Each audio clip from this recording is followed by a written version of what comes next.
विल्या वेद बोले म्या चालविल्या सूर्य चाले म्या हलविल्या प्राण व्हाले जो जगाते चाळिता। प्रस्तुत या ठिकाणी सेवेसाठी निवडली प्रवचनरूपी सेवेसाठी निवडलेली ओवी ज्ञानेश्वर महाराज माऊली महावैष्णव ज्ञानेश्वर महाराज ज्ञानाचे पुतळे यांची आज निवडलेली प्रस्तुत सेवेसाठी निवडलेली ओवी आहे। सुंदर अशी ओवी आहे का। महायोग पीठे तटे भीमरत्यम वरम पुंडलिकाय धातुम महेंद्रे समागत्य तिष्ठम तमानंद कंदम परब्रह्मलिंगम भजे पांडुरंगम समचरण सरोजम सांद्रिला बुधाभम जगन्नीत पानिम मंडनम मंडनाना तरुण तुलसीमाला कंजनम कंजनेत्रम हृदय डबलासं विठ्ठलम चिंतयामि पांडुरंगा करू प्रथम नमन दुसरे चरण संतांची या त्यांच्या कृपादाने कथेचा विस्तारू बाबाजी सद्गुरु दास तुका आत्मरूप गणेशू केली स्मरण सकळ विद्यांचे अधिकरण ते जीवन दुसरी चरण श्री गुरूंचे ते नमस्कार आता तपोज्ञान वैराग्य भक्ती स्वरूपम सदालम कृतम साधु संन्यास योगम मुख्य वेश वेदांत शास्त्रार्थ विद्यम नमो नारायण गिरी परब्रह्म स्वरूपम नमो सद्गुरु तुकया ज्ञान दीपा नमो सद्गुरु सच्चिदानंद रूपा नमो सद्गुरु भक्त कल्याण मूर्ती नमो सद्गुरु भास्करा पूर्ण कीर्ती ओम नमो ज्ञानेश्वरा करुणा करा या दयाळा तुमचा अनुग्रह लादलो पावन झालो चराचरी रायगडी मंदिरी वसे माझा राया चरणासी अर्पित जन्मई काया जगदेश्वराशी जोडली जाची ख्याती नमस्कार तुम्हा शिव छत्रपती छत्रपती शिवाजी महाराज की धर्मवीर संभाजी महाराज की प्रवचन रूपी सेवा करता निवडलेली ओवी ज्ञानेश्वर महाराजांची ज्ञानेश्वर महाराज या ओवीमधून सांगतात आपल्याला काय सांगतात म्या बोलविल्या वेदू बोले प्रवचन म्हणजे प्रवचन रूपी सेवा करता सुरुवात करण्याकरता आधी थोडासा पर्याय द्यायचा गरजेचा असतो महाराज आहे का प्रेरणा आहे का। इंद्राच्या स्थिरावर बसलेली आमची नाथ ब्रह्म आध्यात्मिक वारकरी शिक्षण संस्था आणि या शिक्षण संस्थेमध्ये शारदीय महोत्सव नवरात्र निमित्त चालत असलेला अखंड हरिनाम सप्ताह आणि या सप्ताहामधली माझी दुसऱ्या दिवसाची प्रवचन रूपी सेवा निवडण्यात आली हे माझे परम भाग्य समजतो महाराज। काहीतरी आदल्या जन्मीचं माझी मागच्या जन्मीचं पुण्य असेल की मला आळंदी या अलंकापूर नगरीमध्ये पवित्र पावन भूमीमध्ये मला प्रवचन करण्याची संधी मिळाली हे माझे परम भाग्य समजतो आणि ते आमचे गुरुवर्यामुळे मला संधी मिळाली प्रवचन करण्याची महाराज। तेच म्हणजे रामायणाचार्य भागवताचार्य आमचे भागवत महाराज फुके यांना सुद्धा साष्टांग दंडवत करतो आणि काल त्यांना सुंदर असं कीर्तन केलं ते म्हणजे आमचे स्तवन महाराज झोंबाडे आणि आज प्रवचन झाल्यानंतर ज्यांचं कीर्तन आहे ते म्हणजे देवकीताई भालेकर आणि आजच्या अन्नदानाची सेवा गौरव महाराज कांबळे गौरव भारत कांबळे यांचं पूर्ण नाव आहे। आजच्या अन्नदानाची सेवा आहे महाराज।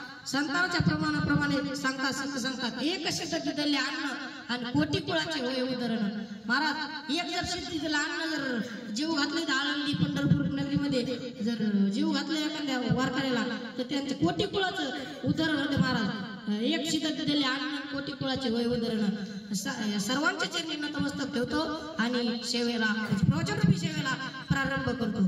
मस्तक माझा पायावरी या वारकरी संतांच्या महाराज ज्ञानेश्वर महाराज म्हणतात काय म्हणतात ज्ञानेश्वर महाराज म्या बोलविल्या वेदू बोले म्या चालविल्या सूर्य चाले म्या हलविल्या प्राण व्हाले जो जगाते चाळिता। महाराज ज्ञानेश्वर महाराज काय म्हणतात का म्या बोलविल्या वेद सुद्धा बोलतात ज्ञानेश्वर महाराज म्हणतात म्या बोलविल्या वेद सुद्धा बोलू शकतात महाराज। ज्ञानेश्वर महाराज म्हणतात जर माझ्या मनावर झालं तर मी सगळ्याच्या मुखातून वेद बोलू शकतो महाराज। ज्ञानेश्वर महाराजांना रेड्याच्या मुखातून वेद बोलून घेतले कोणाच्या रेड्याच्या मुखातून वेद बोलून घेतलं। आपण तर माणसं येत माणसाच्या मुखातून सुद्धा वेद बोलून घेऊ शकतात पण आपण इतके पापी आहेत महाराज की ज्ञानेश्वर महाराज आपल्या मुखातून वेद बोलून घेणार नाही रेड्याच्या मुखातून घेतले पण आपल्या मुखातून वेद बोलून घेत नाही कारण की आपण इतके पापी माणसं आहेत की आपल्या मुखातून वेद बोलून घेत नाही। जर तुमच्या जर देहाचे सार्थक करायचे असेल मग तुमचे पाप जर मिटवायचे असेल तर तेच माऊली ज्ञानेश्वर महाराज हरिपाठ सांगतात काय सांगतात हरि उच्चारणे अनंत पापराशी या शिष्यानं मात्र जर हरीचा जर उच्चार केला अनंत पापाच्या राशीच्या राशी जरी बसलेले असले ना तरी त्या जळून भस्म होतात. तेच माऊली महाराज ज्ञानेश्वर महाराज हरिपाठात सांगतात आपल्याला. काय सांगतात ते सांगतात महाराज. आणि माऊली महाराज ज्ञानेश्वर महाराज म्हणतात म्या बोलविल्या विदू बोले म्या चालविल्या सूर्य चाले. महाराज सूर्यप्रकाशा बापाला चालत बरं ऐका चालू का. पण ज्ञानेश्वर महाराजांचं जर ज्ञानेश्वर महाराजांचं ठरवलं सूर्याला चालवायचं तर सूर्य सुद्धा चालू शकतो. आता इथे बसलेले म्हणते महाराज सूर्य तर चालतो ना. कसं चालतो पूर्वकडून उगवतो पश्चिमकडे बाळवतो हे तर चालणं झालं सूर्याचं. महाराज सूर्य नाही चालत पृथ्वी सूर्यावरती फिरते. कशी फिरते असा सूर्य समजा ऐका सूर्य आणि याच्या भोवती अशी पृथ्वी फिरते. पृथ्वी फिरते महाराज पृथ्वी फिरली ना तर सूर्याचं पूर्वेकडून उगवणार आणि पश्चिमकडे मावळ होतं. म्हणून ज्ञानेश्वर महाराज म्हणतात मी जर बोललो सूर्य मावळत नाही महाराज सूर्य उगवताही नाही मावळत आहे. सूर्य हा तारा आहे. सूर्य स्वयंप्रकाशी सूर्याला स्वयंप्रकाशी तो 24 तास प्रकाशी असतो आणि 24 तास प्रकाशी असतो. महाराज पृथ्वीच आपली सूर्याभोवती फिरते म्हणून पृथ्वी फिरते. पृथ्वी अशी बोले पृथ्वीचा सूर्य असा आहे सूर्याचा प्रकाश पृथ्वी पडला इकडे भागावर प्रकाश पडतो आणि इकडे भागावर काय पडतो अंधार पडतो. म्हणून दिवस रात्र हा प्रकरण चालू राहतं महाराज. दिवस रात्र चालू असते सूर्याच्या म्हणजे पृथ्वीच्या परिवलनामुळे. म्हणून महाराज परिवलनामुळे सूर्याच्या पृथ्वीच्या परिवलनामुळे दिवस रात्र चालू असते. ऐका दिवस रात्र चालू असते. म्हणून ज्ञानेश्वर महाराज म्हणतात म्या चालविल्या सूर्य चाले. महाराज ज्ञानेश्वर महाराजांना सत्ता ठेवली तर सूर्य सुद्धा चालू शकते. आणि म्या हलविल्या प्राण हले जो जगाते चाळीता जो जगातली चाळीता. महाराज ज्ञानेश्वर महाराज म्हणतात जर म्या जर ठरवलं तर आख्याचे प्राण चालून टाकू. आख्याचे म्या हलविल्या प्राण चाले म्या हरविल्या प्राण हले जो जगाते चाळीता.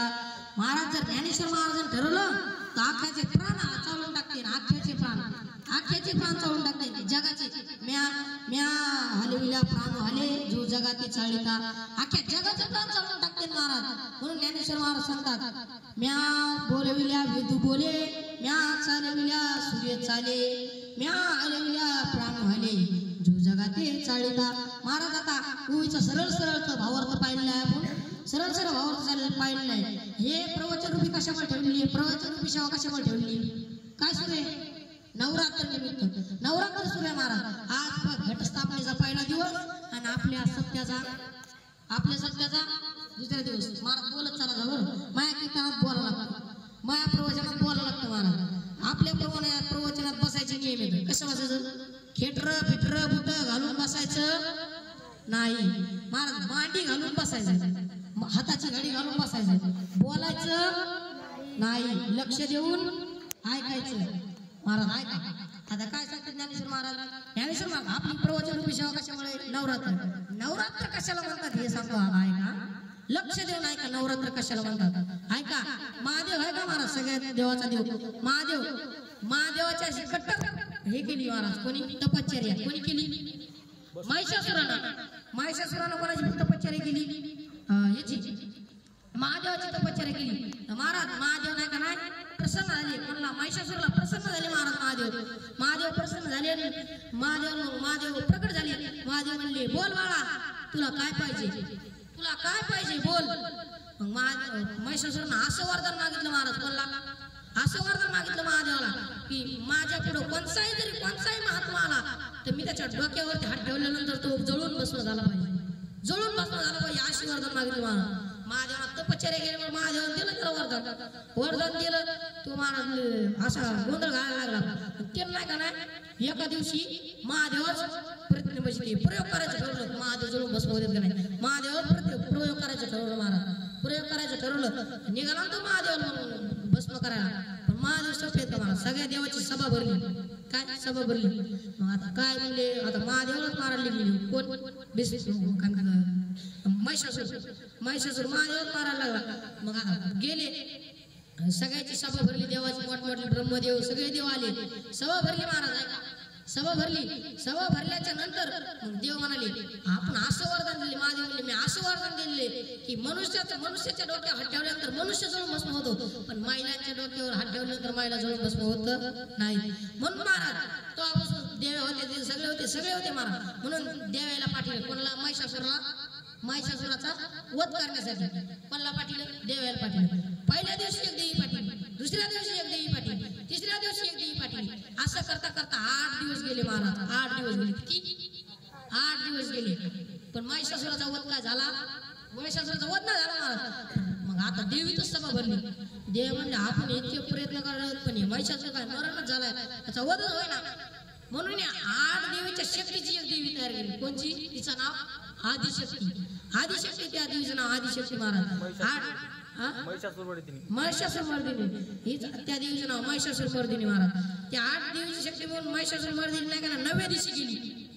9व्या दिवशी गेली. कोणाला मारायला?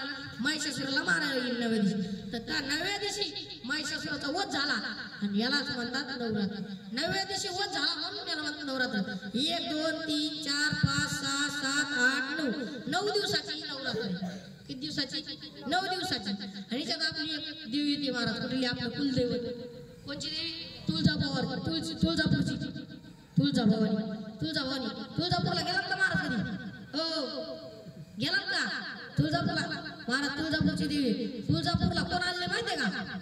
छत्रपती शिवाजी महाराज. कशासाठी? तलवार घेण्यासाठी. भवानी ऐकून महाराज, भवानी ऐकून तलवार घेण्यासाठी. त्या तलवारीचं नाव सुद्धा भवानी तलवारी.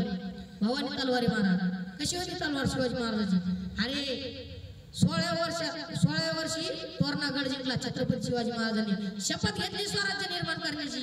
काय शपथ घेतली? शपथ घेतली स्वराज्य निर्माण करण्याची. रक्ताचा अभिषेक केला. रायरेश्वराच्या मंदिरात रक्ताचा अभिषेक केला. शपथ घेतली मावळ्यासंग स्वराज्य निर्माण करण्याची. छत्रपती शिवाजी महाराजांचा जन्म 1630 साली झाला आणि मृत्यू 1680 साली झाला. महाराज छत्रपती शिवाजी महाराज जगले फक्त किती वर्ष? 50 वर्ष जगले फक्त. किती? 50 वर्ष जगले. 16व्या वर्षी काय केलं? तोरणागड जिंकला. तोरणागड जिंकला. 16 पासून तर 50 पर्यंत बोललं 34 वर्ष. म्हणजे त्यांनी छत्रपती शिवाजी महाराजांनी 34 वर्षामध्ये 365 किल्ले जिंकले. किती? 365 किल्ले जिंकले महाराज. 365 किल्ले जिंकले. कशाचे जोराव? भवानी आईने दिलेल्या तलवारीच्या जोराव. तलवारीचे जोराव महाराज. आणि मावळे प्रतिष्ठित शिवाजी महाराज सगळं वाघासंग कुस्ती खेळायचे महाराज. मावळे पण साधे नव्हते. जाऊन छत्रपतींना मिळायचे. वाघासंग कुस्ती खेळायचे. अरे हाताने उसाची मोळी मिळायचे. हांडा रस गिळायचे आणि जाऊन छत्रपतींना मिळायचे. म्हणून स्वराज्य घडले महाराज. म्हणून स्वराज्य घडले. अरे छत्रपती शिवाजी महाराजांना वयाच्या 16व्या वर्षी तोरणागड जिंकला. तोरण बांधिले स्वराज्याचे. त्या तोरणागडाला आणि तो बापाचा बाप वाघ शिवाजी जन्माला. माझ्या जिजाऊची पुण्याई कशी आली व फळाला. माझ्या जिजाऊची पुण्याई कशी आली व फळाला. तो बापाचा बाप वाघ शिवबा जन्माला. महाराज बापाचा बाप वाघ शिवबा जन्माला. माझ्या जिजाऊच्या पोटी शिवबा जन्माला. शिवबा जन्माला महाराज. छत्रपती शिवाजी महाराजांनी 365 किल्ले जिंकले. किती? 365 किल्ले जिंकले. ते पण मोठमोठाले. कोंढाणा, रायगड असे किल्ले जिंकले महाराज. साधे सुधे नाही. तोरणा, मोठमोठाले किल्ले जिंकले छत्रपती शिवाजी महाराजांना. आणि तेच आपल्या छत्रपती शिवाजी महाराजांचे गुरु कोण होते? कोण होते? राजमाता जिजाऊ तुकोबराय महाराज. राजमाता जिजाऊन लहानपणापासून छत्रपती शिवाजी महाराजांना गाथा, ज्ञानेश्वरी गाथा महाराज याच्या रामायणाच्या महाभारताच्या कथा सांगितल्या. म्हणून एवढा मोठा राजा घडला महाराज. एवढा मोठा राजा घडला म्हणून राजा घडला. अरे या जगामध्ये असे 2च राजे होऊन गेले की ज्यांच्या हातामध्ये तलवार आणि पाठीवरती ढाल असायची. आणि असे 2च राजे होऊन गेले महाराष्ट्रामध्ये ज्यांच्या हातामध्ये तलवार आणि पाठीवरती ढाल असायची. छत्रपती शिवाजी महाराज आणि संभाजी महाराज त्यांना आधीपासूनच माहित होतं की पाठीवर वार करणारे अनेक जन्माला येतील पण छातीवर वार करणारा एकही जन्माला येणार नाही. म्हणून त्यांच्या हातात तलवार आणि पाठीवरती ढाल असायची महाराज. म्हणून त्यांच्या हातात तलवार आणि पाठीवरती ढाल असायची. माऊली ज्ञानेश्वर महाराज आपल्या ओळीमध्ये सांगतात म्या बोलविल्या वेद बोले. महाराज ज्ञानेश्वर महाराज म्हणतात म्या जर बोललं तर वेद सुद्धा बोलतात. म्या बोलविल्या वेद बोले. म्या चालविल्या सूर्य चाले. म्या हलविल्या प्राण व्हाले. जो जगाते चाळिता. जो जगाते चाळिता. महाराज ज्ञानेश्वर महाराज म्हणतात. अहो ज्ञानेश्वर महाराज म्हणतात. काय म्हणतात ज्ञानेश्वर महाराज? ज्ञानेश्वर महाराजांचं चरित्र सांगायला गेलं तर आखा दिवस पुरणार नाही महाराज. एवढं चरित्र आहे. थोडक्यात सांगतो ऐका 2 शब्दात सांगतो. लहानपणी असतानाच रुक्मिणी आई साहेबांनी म्हणजे 4 भावंड कोण? निवृत्तीनाथ महाराज, ज्ञानेश्वर महाराज, सोपान काका, मुक्ताबाई हे 4 भावंड असताना म्हणजे लहानपणीच असताना त्यांनी सिद्धेबेटामध्ये रुक्मिणी आई साहेबांनी आणि विठ्ठल पंतांनी सिद्धेबेटामध्ये जाऊन म्हणजे उडी मारली, इंद्रायणच्या डोहामध्ये उडी मारली. अजून सुद्धा त्या सिद्धे बेटामध्ये त्यांची समाधी आहे महाराज, माऊलीच्या आई वडिलांची समाधी आहे. माऊलीला 16 वर्षी ज्ञानेश्वरी सांगितली आणि ती ज्ञानेश्वरी 22व्या वर्षी समाधी घेतली महाराज. आळंदी या नगरीमध्ये समाधी घेतली. आणि अशा या पवित्र पावन भूमीमध्ये आपण जन्माला आलेलो आणि ज्ञानोबा तुकोबाचा विचार घेऊन चालायचं महाराज जीवनामध्ये. असं नाही चालायचं, ज्ञानोबा तुकोबाचा विचार घेऊन चालायचं. कुठं दुसऱ्या देशात काऊन नाही समाधी घेतली महाराज, काऊन समाधी घेतली नाही ज्ञानेश्वर महाराज दुसऱ्या देशात. पवित्र ते कुळ पावन तो देश म्हणजे हा भारत देश पावन आहे महाराज. म्हणून या देशात ज्ञानोबा तुकोबासारखे मोठमोठे संत होऊन गेले, छत्रपती शिवाजी महाराज होऊन गेले. आता ऐका ज्ञानेश्वर महाराजांचे चरित्र, ऐका. ज्ञानेश्वर महाराजांच्या आई वडिलांनी लहानपणी 4 भावंड असताना इंद्रायणच्या डोहामध्ये उडी मारली. ऐका, ज्ञानेश्वर महाराज जर भिक्षा म्हणजे हे मधुकिरी मागायला गेले आळंदीत तर मधुकिरी कोण देत नव्हतं. ऐका, मधुकिरी कोण देत नव्हतं. माती टाकायची, शेण टाकायचं झोळीमध्ये महाराज. ज्ञानेश्वर महाराज म्हणजे लोक शेण टाकायचे ज्ञानेश्वर महाराजाच्या झोळीमध्ये मधुकिरी मागायला गेले तर महाराज. ऐका, आता 4 भावंड होते. कोणते? निवृत्तीनाथ महाराज, सोपान काका, मुक्ताबाई, ज्ञानेश्वर महाराज. 4 भावंड होते. ज्ञानेश्वर महाराज कोणी भिक्षा मागायला म्हणजे मधुकिरी मागायला गेले तर त्यांच्या जोडीमध्ये शेण काय, माती काय असे टाकायचे महाराज. भिक्षा म्हणजे मधुकिरी देत नव्हते, कोणी मधुकिरी देत नव्हते. म्हणून आता ज्ञानेश्वर महाराजांना मुक्ताबाईला एकदा मांडे खायचे होते महाराज. मांडे खायची आवड होऊ लागली, लय मांडे आवडत होते. तर महाराज एका दिवशी नाही का नाही मांडे खायची आवड होती. मांडे खायचे ठरवले. ज्ञानेश्वर महाराज म्हणले तू मळ मांड्याचं पीठ, आपण बघू पुन्हा. मुक्ताबाईने मांड्याचं पीठ मळलं महाराज. काय केलं? मुक्ताबाईने मांड्याचं पीठ मळलं. पण मांडे भाजण्याकरता काय नव्हतं, मटकं नव्हतं महाराज, मटकं नव्हतं. अहो, ज्ञानेश्वर महाराज मटकं मागण्याकरता आळंदीमध्ये गेले तर त्या कुंभारानं महाराज मटकं दिलं नाही. ज्ञानेश्वर महाराजाला मारलं आणि पाठवून दिलं. ज्ञानेश्वर महाराजाला मटकं दिलं नाही. काय दिलं नाही महाराज? पाठवून दिलं. आणि ज्ञानेश्वर महाराज घरी आल्याच्या नंतर म्हणजे झोपडीत आल्याच्या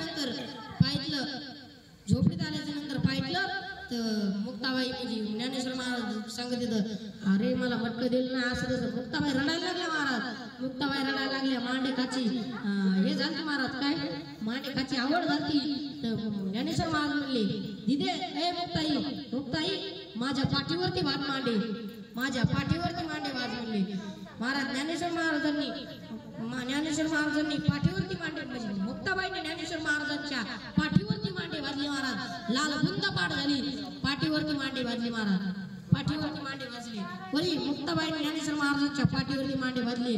पाठीवर रेडा बोलवला, भिंत चालवली. निर्जीव भिंत चालवली आणि पाठीवर मांडे भाजले. माऊलीचे चमत्कार आहेत महाराज. अरे हाच खरा चमत्कार नाही तर 750 वर्ष झालं अजूनही माऊलीची ज्ञानेश्वरी जशाच तशी आहे. हा माऊलीचा खरा चमत्कार आहे महाराज. काय हा माऊलीचा खरा चमत्कार आहे. 750 वर्ष झाला अजूनही ज्ञानेश्वरी जशाच तशी आहे. काही बोट बी लागलं नाही महाराज ज्ञानेश्वरीला. अजूनही ज्ञानेश्वरी जशाच तशी आहे महाराज. 750 वर्ष झालं माऊलीला जाऊन म्हणजे गेले ना माऊलीला समाधी घेतली महाराज. समाधीत आणि पण माऊली जिवंत येतं. कोण म्हणतं जिवंत नाही? अरे माऊली आणि पण जिवंत येतं. अरे माऊलीला समाधी घेतल्यानंतर 150 वर्षानंतर नाथ महाराजांचा जन्म झाला. कोणाचा? नाथ महाराजांचा जन्म झाला 150 वर्षानंतर. पण तेव्हा कोणाला समाधी म्हणजे ज्ञानेश्वरी माहित नव्हती. नाथ महाराजांच्या स्वप्नात आले. कोण? ज्ञानेश्वर महाराज स्वप्नात आले. म्हणते स्वप्नात आल्यानंतर म्हणते नाथ महाराज माझ्या गळ्याला नाही का नाही सुवर्ण पिंपळाची मुळी लागते तुम्ही माझ्या गळ्याची मुळी काढावी. आळंदीमध्ये येऊन मुळी काढावी. महाराज 150 वर्षानंतर नाथ महाराजांचा जन्म घेतला. नाथ महाराजाला स्वप्नात आले. कोण? ज्ञानेश्वर महाराज स्वप्नात आले. म्हणले माझ्या गळ्याची मुळी काढायली. आणि तेच स्वप्न उद्या सकाळी सांगितलं कोणाला? नाथ महाराजांच्या पत्नीला सांगितलं की मला आळंदीला जावं लागतं. म्हणजे कशासाठी? तर म्हणले ज्ञानेश्वर महाराज, आळंदीचे ज्ञानेश्वर महाराज आपल्या स्वप्नात आले. मला म्हणले की माझ्या गळ्याला सुवर्ण पिंपळाची मुळी लागते, तुम्हाला ती काढायला यायचं. म्हणून ज्ञानेश्वर महाराजांनी कोणाला? नाथ महाराजाला बोलून घेतलं. नाथ महाराज गेले कुठं? माऊली आळंदीत आले. माऊलीच्या मंदिरात गेले. दर्शन घेतलं. दर्शन झाल्याच्या नंतर कुठं? सिद्धेश्वराच्या मंदिरात आले. सिद्धेश्वराच्या मंदिरात आल्यानंतर तिथं नंदी होता महाराज. नंदीला म्हणले बाजूला सरक. नंदी महाराज बाजूला सरकला आणि प्रकाश पडलेला आहे. ज्ञानेश्वर महाराजांच्या 22 वर्षाचं तेच म्हणजे तोंडावरचं तेच हे होतंय, प्रकाश पडलेला आहे. आणि नाथ महाराज खाली गेलेले आणि ज्ञानेश्वर महाराजाची मुळी काढलेली आहे. ज्ञानेश्वर महाराज म्हणतात ही मुळी फक्त निमित्त होतं, फक्त तुम्हाला नाही का नाही ही ज्ञानेश्वरी जगापर्यंत पोहोचवायची. ज्ञानेश्वर महाराज ज्ञानेश्वरी सांगणारे येतं, लिहिणारे सच्चिदानंद बाबा लिहिणारे सच्चिदानंद बाबा आहेत आणि जगाला पोहोचणारे नाथ महाराज आहेत. महाराज हे ज्ञानेश्वरीचे तीन महात्मे आहेत. म्हणजे सांगणारे ज्ञानेश्वर महाराज, हे लिहिणारे सच्चिदानंद बाबा आणि जगापर्यंत पोहोचणारे नाथ महाराज आहेत. हे ज्ञानेश्वरीचे हे महाराज महात्मे. ज्ञानेश्वर महाराज इतके पवित्र आहेत, ऐका किती पवित्र आहेत. जगामध्ये 3 कोटी तीर्थ आहेत. किती कोटी आहेत? 3 कोटी तीर्थ आहेत. त्यातले मुख्य तीर्थ आहेत 108 आणि 108 तीर्थामधलं पवित्र तीर्थ आहे गंगा. महाराज वाचे म्हणता गंगा सकळ दोष जाती भंगा. महाराज गंगेचे पाणी इतके पवित्र आहे की ते घेतले की सगळे पाप म्हणजे सगळं हे होते. महाराज पवित्र होते माणूस. तीच जर गंगा आमच्या ज्ञानोबराच्या पायाला लागत असेल तर किती पवित्र असतील आमचे ज्ञानोबराय, किती पवित्र असेल. ऐका ज्ञानोबराय आणि नामदेव महाराज उत्तर भारतामध्ये यात्रेकरता गेले. नामदेव महाराजांनी ज्ञानोबरायला कायात वळलं, पाण्यात वळलं, गंगेच्या प्रवाहात वळलं. गंगा माता प्रकट झाली आणि ज्ञानोबरायचे दर्शन केले, पाय धरले ज्ञानोबरायचे. आता तीच गंगा माता जर आमच्या ज्ञानोबराच्या पायाला लागत असेल तर किती पवित्र असतील ज्ञानोबराय. हो ऐका किती पवित्र असतील आमचे ज्ञानोबराय. ज्ञानोबराच्या चरणाला लागते म्हणल्या गंगा इतकी पवित्र गंगा ज्ञानोबराच्या चरणाला लागते, मग आमचे ज्ञानोबराय किती पवित्र असतील. तेच महाराज ऐका ज्ञानोबराय म्हणतात आपल्याला म्या बोलविल्या विधू बोले, म्या चालविल्या सूर्य चाले, म्या हलविल्या प्राण हले, जो जगाते चाळीता. ऐका माऊली मावशी ज्ञानेश्वर महाराजांच्या आई वडील लहानपणी असतानाच गेलते. किती लहानपणी असतानाच गेलते. ऐका ज्याला हात नाही विचारा त्याला हाताची किंमत, ज्याला डोळा नाही त्याला विचारा डोळ्याची किंमत, ज्याला पाय नाही त्याला विचारा पायाची किंमत, ज्याला तसा बाप नाही ना त्याला विचारा बापाची किंमत काय असते. ऐका बापाची किंमत काय असते. ऐका बरं का. अरे ज्या बापाच्या जीवावरती तुम्ही शाळा शिकायला लागला, अरे ज्या बापाच्या जीवावरती तुम्ही शाळा शिकून मोठे झाले, आणि ज्या बापाच्या जीवावरती तुम्ही शाळा शिकून नोकरी लागले, आणि ज्या बापाच्या जीवावरती तुम्ही नोकरी लागून पगार कमवायला लागले, आणि ज्या बापाच्या जीवावरती तुम्ही पगार कमवून बंगले बांधले, आणि ज्या बापाच्या जीवावरती बंगले बांधले, आणि त्या बापाची जर तुम्हाला त्या बंगल्यात जर लाज वाटत असेल ना तर त्या आग लागत तुमच्या बंगल्यांना. काही उपयोग नाही मारत तुमच्या बंगल्यांना. तशा तुमच्या जर आई वडिलांची तुम्हाला त्या बंगल्यात लाज वाटत असेल तर आग लागत तुमच्या बंगल्याला. काहीच उपयोग नाही महाराज, कोणी असू दे पण आई वडील पाहिजे महाराज. ऐका तुम्हाला एक उदाहरण सांगतो. ऐका एक म्हातारे बाबा होते महाराज, म्हणजे थकले ते जोपर्यंत चालत होते ते बघत होते पण थकले. एका जागा पडून होते त्यांनी नाही का नाही बाबाला काही बोलायचं असलं ते घंटी झुलती, घंटी आजोबाला काही लागत असलं तर घंटी वाजवायची. मंदिरात कशी घंटी असते तशी घंटी वाजवायची काय लागत असलं तर लगेच नातू हे सगळं आणून द्यायचा. मग ऐका आता पांडुरंगाची शपथ घेऊन सांगतो. ऐका काय ज्यांची अवलाद ज्यांना वागत नाही का म्हातारपणात, ज्यांची अवलाद ज्यांना वागत नाही का त्यांची अवलाद सुद्धा त्यांना म्हातारपणात वागत नाही. ऐका तेच घंटी झुलती महाराज, घंटी झुलती. आजोबा मेल्यानंतर तीच घंटी नातवानं काढून ठेवली, आजोबाच्या नातवानं काढून ठेवली. तर त्याचे पप्पा म्हणतात महाराज पोराचे पप्पा म्हणतात कशासाठी रे घंटी. हे म्हणले तुम्ही कशी आजोबाला घंटी झुलती वाजवायला, तशी मी तुमच्यासाठी बी ठेवतो ना घंटी वाजवायला. महाराज म्हणून सांगतो ज्याच्या आईबापाची ज्याचे पोरं त्याच्या आईबापाला सांभाळत नाही का त्यांची अवलाद सुद्धा त्यांना सांभाळत नाही महाराज म्हातारपणात. म्हणून सांगतो ऐका म्हातारपणात सांभाळत नाही. ज्ञानेश्वर महाराज सांगतात म्या बोलविल्या वेद बोले, म्या चालविल्या सूर्य चाले, म्या हलविल्या प्राण हले, जो जगाते चाळीता. ऐका महाराज माझ्या बुद्धीला कळलेला या ओळीचा अर्थ काढलेला आहे आणि कोणाच्या दुसऱ्या महाराजाच्या बुद्धीला कळलेला तो त्यांचा अर्थ असेल. तुम्हाला जे जे चांगलं वाटलं ते तुम्ही घ्या आणि जे नाही चांगलं वाटलं ते माझ्यापाशीच राहू द्या. काही 2-4 शब्द चुकीचे निघले असेल तुमचा मित्र म्हणून, तुमचा मुलगा म्हणून, तुमचा मित्र भाऊ म्हणून, मोठा भाऊ म्हणून, नातू पंतू म्हणून सोडून द्या आणि माझी झालेली प्रवचन रूपी सेवा माऊलीच्या चरणी, माझ्या गुरुवारच्या चरणी, आई वडिलांच्या चरणी समर्पित करतो आणि सेवेला पूर्ण विराम देतो. विठाला विठाला विठाला विठाला.